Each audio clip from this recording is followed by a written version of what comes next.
오늘 말씀의 배경은 세겜 언약이라고 하는 하나님과 특별한 언약을 배경으로 하고 있습니다.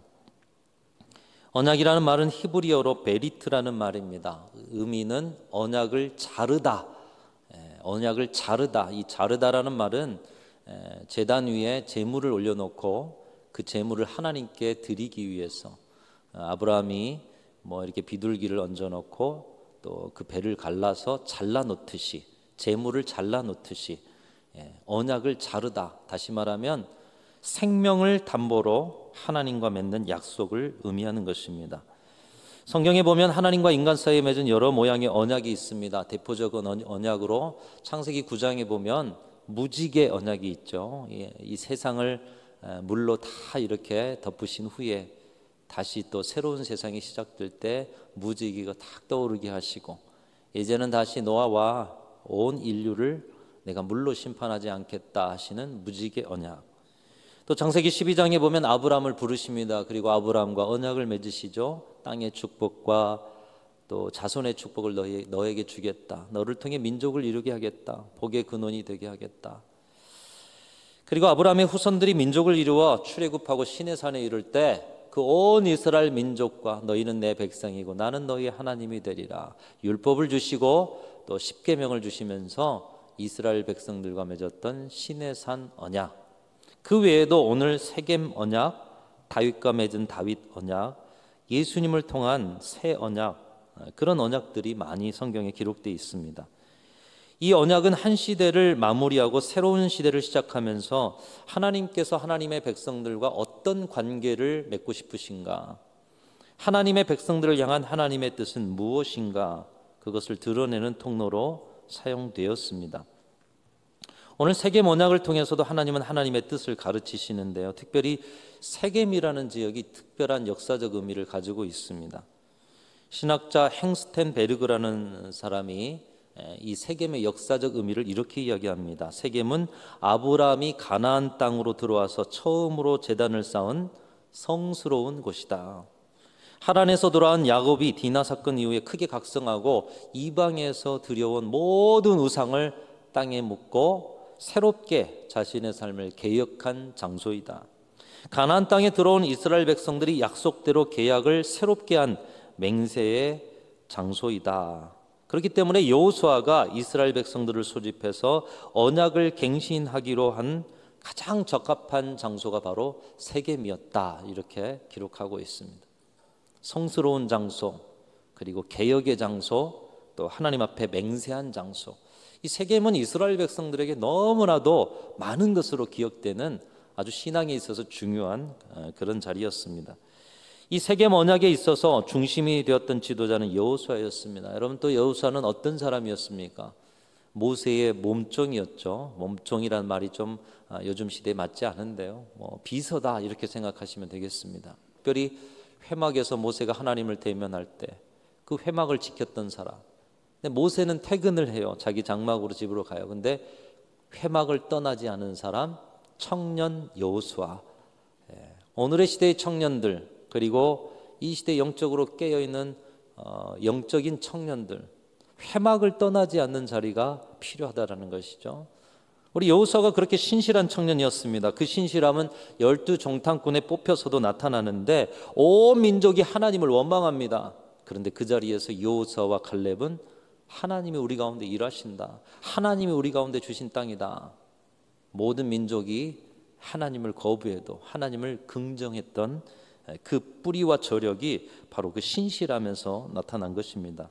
후에는 모세의 뒤를 이어서 이스라엘 민족의 지도자가 된 여호수아. 하나님께서는 이 여호수아를 세워서 가나안의 정복 전쟁을 이루게 하시고 완성하게 하시고, 그리고 하나님의 뜻대로 그 땅을 분배하게 하셨습니다.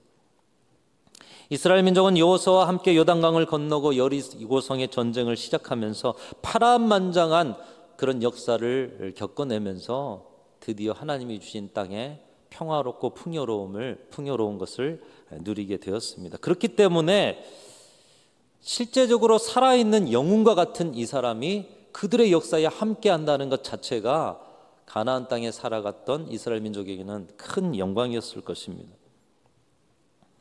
사사시대 이전 여호수아가 살았던 때는 이렇게 하나님의 언약의 성취 그리고 그것을 누리는 시대로서 얼마나 은혜로운 시대였는가를 짐작해 볼 수가 있습니다. 그런데 그러던 어느 날 지도자 여호수아가 온 이스라엘의 지도자를 불러 모읍니다. 우리 오늘 본문 이전에 여호수아 23장에 보면 온 지도자들을 다 모아서 말을 하는데 23장 14절에 이렇게 말합니다. 보라, 나는 오늘 온 세상이 가는 길로 가려니와.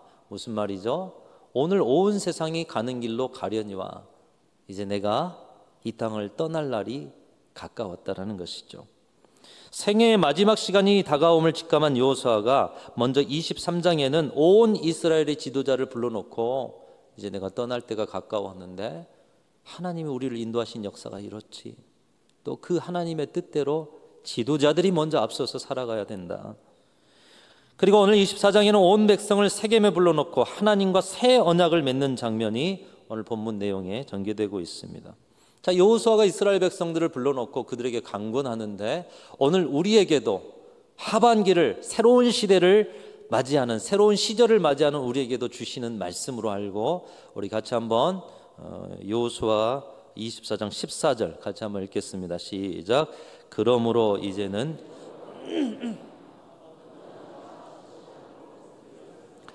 너희의 조상들이 강 저쪽과 애굽에서 섬기던 신들을 치워버리고 여호와만 섬기라. 자, 여호수아가 백성들에게 무엇을 요구하고 있죠? 여호와 하나님만 섬기라는 거예요. 너희들이 지난 시절에 과거에 강 저쪽에서 섬긴 우상이든지 이제 가나안 땅에 와서 이 복된 땅을 주셨는데 이쪽에서 새롭게 가나안의 우상을 섬기든지 이제는 모든 우상을 다 버리고 여호와 하나님만 섬기자. 새로운 시대가 다가왔는데 새로운 시대에 걸맞는 거룩한 하나님의 백성이 되자. 그래서인지 이것을 강조하면서 여호수아의 마지막 장 24장에 섬긴다라는 말씀이 이 단어가 14번이나 반복되고요. 너희가 여호와 하나님만 섬길 수 있느냐? 그러니 백성이 네, 우리가 여호와 하나님만 섬기겠습니다. 근데 조금 있다가 또다시 여호와 하나님만 섬겨라. 네, 우리가 여호와 하나님만 섬기겠습니다. 이것을 3번이나 반복하고 있어요. 뿐만 아니라 아직 미덥지 않았던지 세겜에 있는 큰 돌을 주워다가 그곳에 세우면서 이 돌이 너희들의 이야기를 다 들었다. 하나님 앞에 너희들의 결단의 증거가 될 것이다. 하반기를 준비하면서 오늘 이 자리가, 오늘 이 주일 예배가, 그리고 남은 오늘과 내일 이틀 동안에 여러분의 삶의 자리에서 세겜 언약과 같은 하나님과의 언약을 다시 한번 점검하심으로 여러분의 삶이 그 어디에서나 하나님이 주신 언약의 성취를 누리시는 그런 삶이 되실 수 있기를 주님의 이름으로 축원합니다. 하나님만 섬기는 여러분의 새 시대를 이루어 가실 수 있기를 축복합니다. 이 세겜 언약에 있어서 하나님과 언약을 맺는 자리에 나타나는 이 3가지 과정이 있습니다. 이 3가지 과정만 삶에 실천된다면 우리는 그 어디에서나 하나님의 언약 백성으로 하나님만 섬기면서 살아갈 수 있다라는 확신이 듭니다. 근데 이것은 너무나도 간결하고도 이미 알고 있는 것이에요. 가정에서나 여러분이 속한 사역의 자리에서도 언약 백성으로 살고 하나님만 섬기는 삶의 모든 새로움의 시작을 늘 할 수 있는 비결, 근데 단순하고도 강력한 3가지가 있어요. 여러분 이것을 실천하심으로 여러분의 삶에도 삶의 순간순간이 하나님의 언약의 성취가 되고 하나님만 섬기는 삶이 되시기를 축복합니다. 자, 3가지. 첫 번째로는 언약의 시작은 무엇이었느냐? 여러분 언약의 시작은 무엇이었을까요? 모이는 것이었다는 거예요. 모이는 것. 그들은 모였습니다. 지금 여호수아가 자신의 인생에 이제 마지막 시간이 다가온 줄 알았어요. 그리고 했던 게 뭐죠? 23장에서는 지도자를 모았어요. 24장에서는 이스라엘 온 백성을 세겜에 모았습니다. 언약의 시작은 뭐예요? 모이는 것이었다는 거예요. 하나님 앞에 하나님의 공동체로 언약을 맺기 위해서는 모두가 한 장소로 모여야 함을 보여주고 있어요. 아니 목사님, 이 말씀은 수천 년 전의 말씀이 아닙니까? 오늘의 시대하고는 좀 차이가 있지 않아요? 시대가 바뀌고 특별히 비대면의 시대가 되었기 때문에 굳이 모이지 않아도 뭐 전달할 수 있고 모이지 않아도 영상으로 함께 마음 품을 수 있지 않습니까?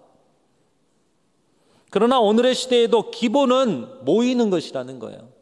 여러분, 우리의 신앙의 기본은 모이는 데서부터 출발하는 것입니다. 잘 되려면 모여야 한다는 거예요. 모이는 것은 말세 지말에도 우리가 힘써야 할 일인 것입니다. 히브리서 말씀이 가르쳐 주는데요. 특별히 히브리서 안의 배경은 무엇이냐? 하나님의 백성 그리스도인들이 온갖 핍박을 다 당하는 상황 속에 있어요.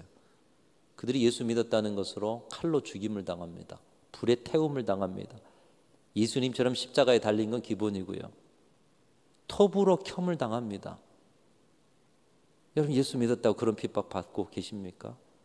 우리는 얼마나 편하고 감사하게 풍성한 땅, 풍요로운 땅에서 예배하고 하나님을 섬기는지 몰라요. 그런데 그 핍박의 현장에서도 히브리서가 강조하고 있는 바가 있어요. 자, 히브리서 10장 24절 25절 같이 또 읽어보겠습니다. 시작. 서로 돌아보아 사랑과 선행을 격려하며 모이기를 패하는 어떤 사람들의 습관과 같이 하지 말고 오직 권하여 그날이 가까움을 볼수록 더욱 그리하자. 더욱 그리하자. 뭘 하자는 거예요? 모이자는 거예요. 오직 권하여 그날이 가까움을 볼수록. 무슨 말이에요? 오직 서로 권하자는 거예요. 모입시다, 모입시다, 권하자는 거예요. 그날이 가까움을 볼수록. 그날은 무슨 날일까요? 말세 지말, 주님이 오시는 날. 우리가 오늘날의 시대를 보면 죄악과 불의와 부정과 전쟁과 끝없는 어두움 속에서 야, 말세다, 우리의 입술에 저절로 나오는 말 아니에요. 그 말은 무슨 말입니까? 세상 사람들은 끝이 오나 보다, 세상이 정말 멸망의 시간이 오나 보다. 근데 우리는 거기서 끝이 아니에요. 말세의 지말이 될 때 주님이 재림의 주로 다시 오실 줄로 믿습니다. 우리는 재림의 주님을 바라보는 거예요. 그러니까 말세다라고 생각한다면 그날이 가까움을 볼수록 우리 믿는 사람들은, 영생의 나라를 바라보는 사람들은 더욱 모입시다, 서로 겸면하면서 모이기를 힘써야 한다는 거예요. 그런데 이 모이기를 힘쓰지 않은 모습들은 뭐냐?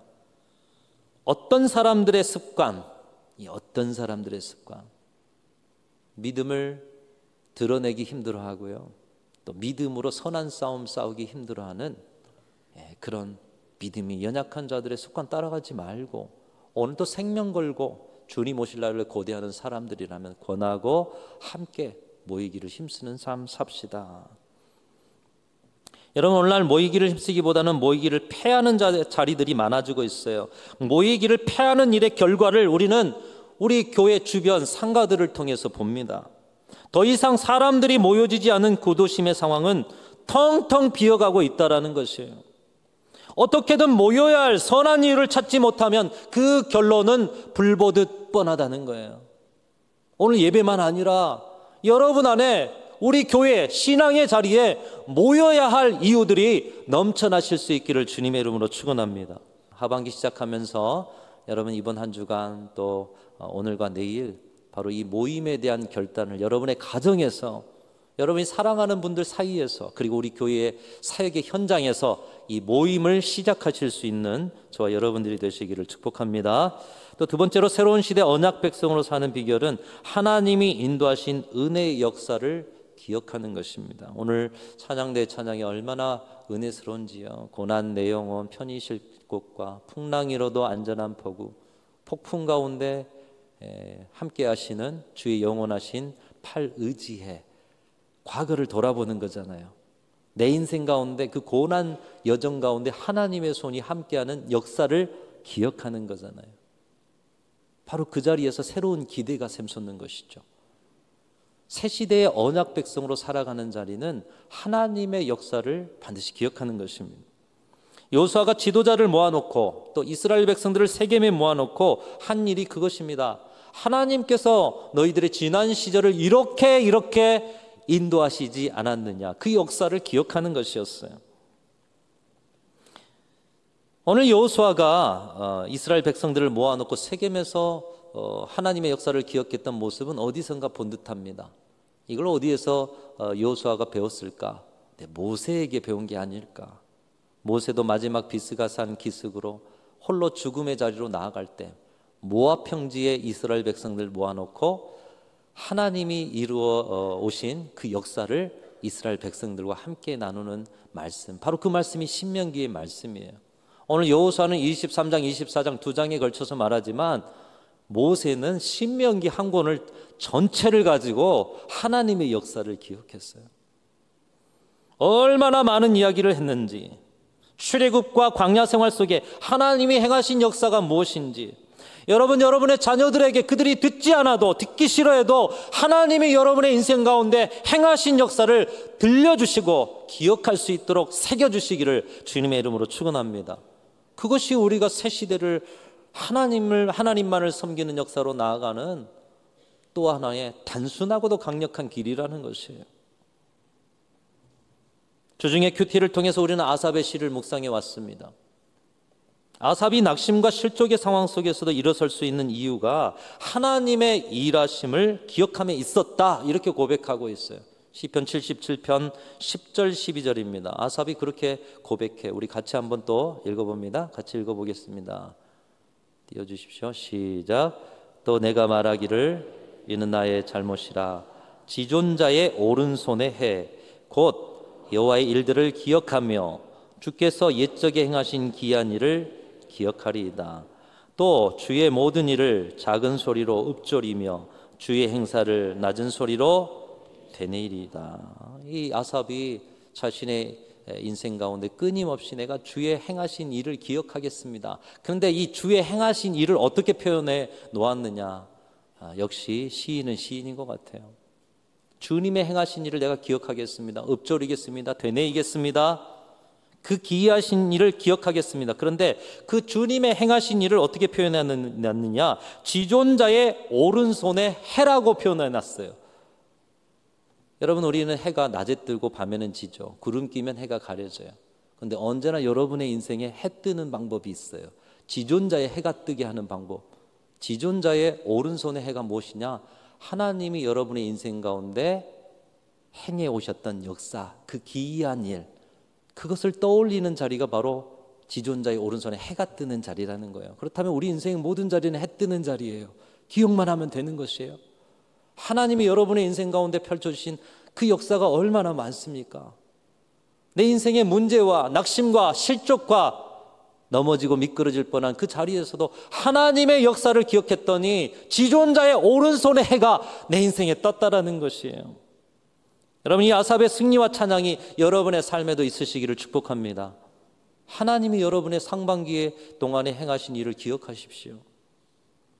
우리 일상에서도 우리의 관계 가운데 서로 행했던 일을 기억하는 것 정말 중요합니다.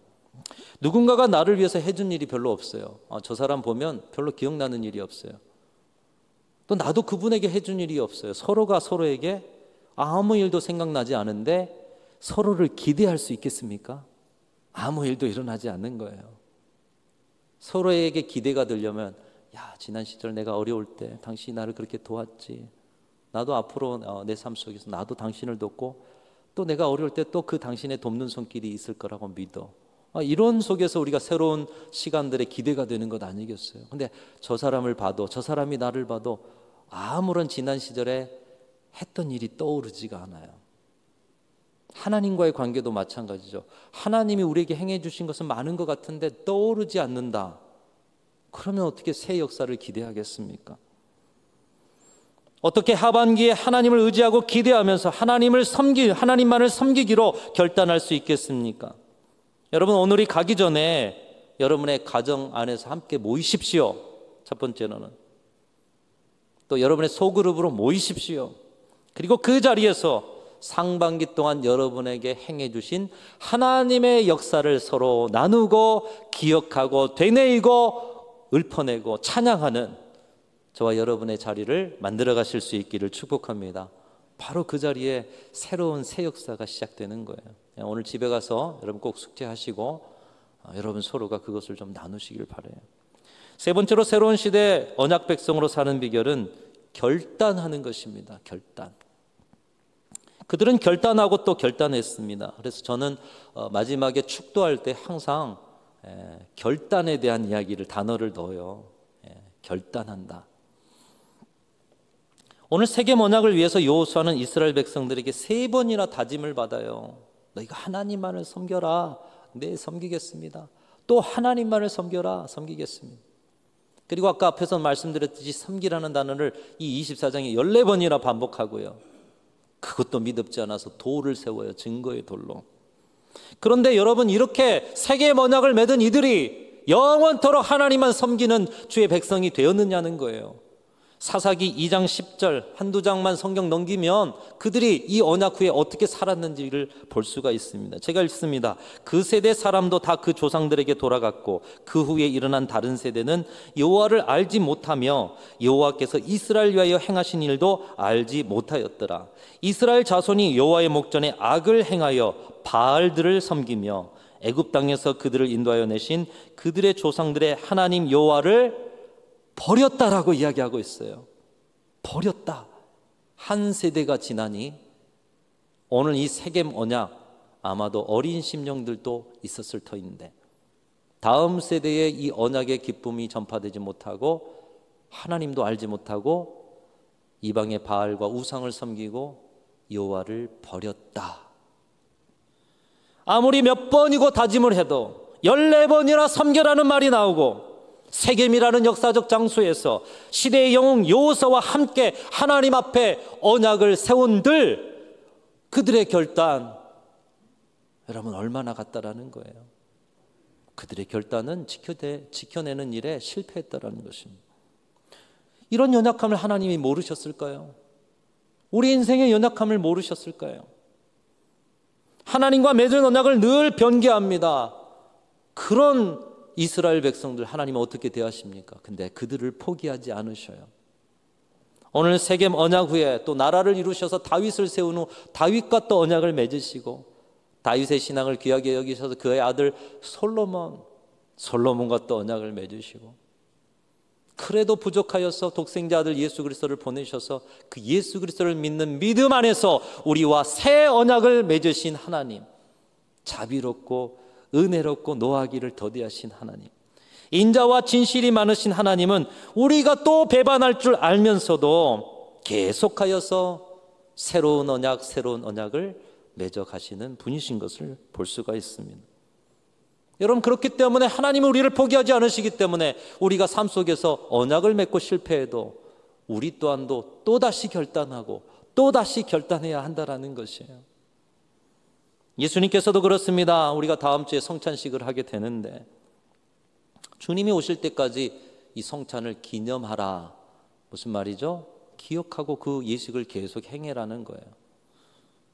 반복적으로 성찬을 이어가면서 예수님의 살과 피의 의미, 예수님의 살과 피를 통해서 우리가 어떤 사람으로 거듭났고 그리고 예수님 닮은 삶을 살아가겠습니다 결단하는 자리로 주님이 주신 것이에요. 우리는 성찬을 나누고 또다시 죄악으로 넘어질 수밖에 없는 연약한 자임에도 주님은 기념하라, 기억하라.